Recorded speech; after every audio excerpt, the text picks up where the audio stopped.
ओम नमः शिवाय. श्री शिवमहापुराण रुद्र संहिता सती खंड अध्याय 13वा. दक्षाकडून मैथुनी सृष्टीचा आरंभ. श्री गणेशाय नमः. ब्रह्मदेव म्हणाले, नारदा, देवीचे वरदान प्राप्त करून दक्ष आश्रमात परतला. माझ्या आज्ञेने तो विविध प्रकारची मानसिक सृष्टी करू लागला.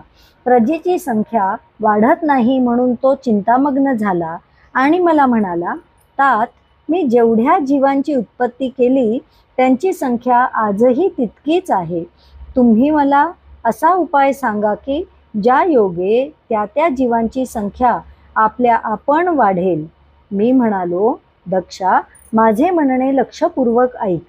प्रजापती पंचजनाच्या अंगापासून उत्पन्न झालेली असिक्नी नावाची जी कन्या आहे तिचा तू पत्नी म्हणून स्वीकार कर. तिच्याशी मैथून म्हणजेच अंगसंग करून तू प्रजोत्पत्ती कर, म्हणजे प्रजावृद्धी होईल. तिच्या गर्भातून तू अनेक संतती उत्पन्न करशील.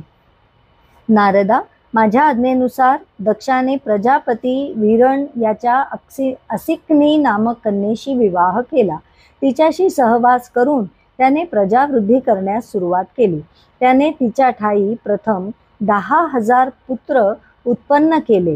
हे हर्यश्व म्हणून ओळखले जाऊ लागले. ते सर्वजण धर्माचरणी, पितृभक्त आणि वैदिक मार्गाने जाणारे होते. दक्षाने त्यांना प्रजावृद्धी करण्यास सांगितले.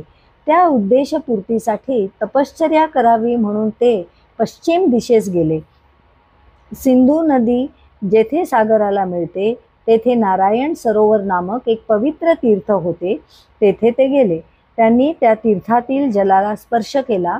त्याच्या प्रभावाने त्यांचे अंतःकरण शुद्ध आणि ज्ञान संपन्न झाले. त्यांचे आंतरिक मल धुवून गेले.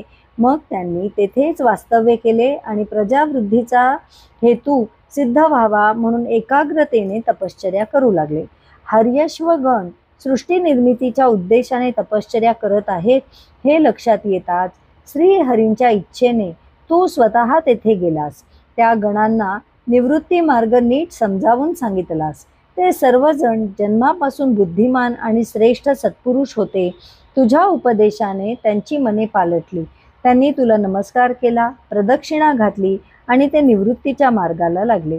बराच काळ लोटला तरी आपले पुत्र परतले नाहीत म्हणून दक्षाला चिंता वाटू लागली.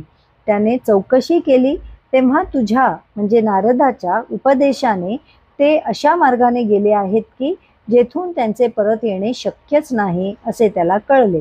एवढ्या पुत्रांना गमावल्यामुळे तो फारच व्यथित झाला होता.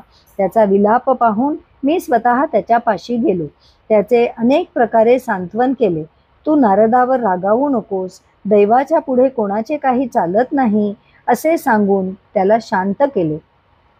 त्यानंतर दक्षाने असिक्नीच्या ठिकाणी पुन्हा शबलाश्व नामक 1000 पुत्र निर्माण केले. पितृआज्ञेने तेही तपश्चर्येसाठी नारायण सरोवरावर गेले. प्रजावृद्धीच्या उद्देशाने प्रणवाचा जप करत तपोमग्न झाले. तेव्हा ईश्वरीय गतीचे स्मरण करून तू पुन्हा तेथे गेलास. हर्यश्व गणांप्रमाणे शबलाश्वांनाही निवृत्ती मार्गाचा उपदेश केलास. त्यामुळे तेही आपल्या बंधूच्याच मार्गाने जाऊन ऊर्ध्वगतीस प्राप्त झाले. ते हे वर्तमान समजताच दक्ष पुत्रवियोगाने अक्षरशः तडफडू लागला. हे सर्व तू घडवून आणले म्हणून तो प्रचंड संतापला होता. योगायोगाने त्याच समयी तू त्याच्या पाशी गेलास. तेव्हा तो क्रोधावेशाने तुझी निंदा करू लागला. तुझा वारंवार धिक्कार करू लागला. तो म्हणाला, नारद, तुम्ही फार नीच आहात. तुम्ही लोकांना दाखवण्यासाठी हे ऋषीरूप धारण केले आहे. तुम्ही माझ्या भोळ्या बाबड्या पुत्रांचा बुद्धिभ्रंश केलात. त्यांना फसवून भिक्षूंच्या मार्गाने पाठवले. तुम्ही त्यांचा घात करून फार मोठे दुष्कर्म केले आहे. जो मनुष्य संसाराच्या देव, ऋषी आणि पितरांच्या 3 ऋणातून मुक्त न होता माता पित्याचा त्याग करून मोक्षप्राप्तीसाठी घरातून निघून जातो त्याची अधोगतीच होते. अशा प्रकारे तुम्ही माझ्या पुत्रांच्या इहपर श्रेयांचा नाश केला आहे. माझे वारंवार अकल्याण केले आहे. तुम्ही निर्दयी आहात, म्हणून मी तुम्हाला असा शाप देतो की तुमचा पाय कधीही एके ठिकाणी स्थिर राहणार नाही. तुम्हाला थांबण्यासाठी सुस्थिर ठिकाणच मिळणार नाही. तुम्ही त्रैलोक्यात एकसारखे फिरत राहाल. नारदा, शोकग्रस्त दक्षाने संतापाच्या भरात तुला शाप दिला. तो ईश्वराची इच्छा जाणून तू शांतपणे ग्रहण केलास. तू आपल्या चित्तात विकारच उत्पन्न होऊ दिला नाहीस. हाच ब्रह्मभाव होय.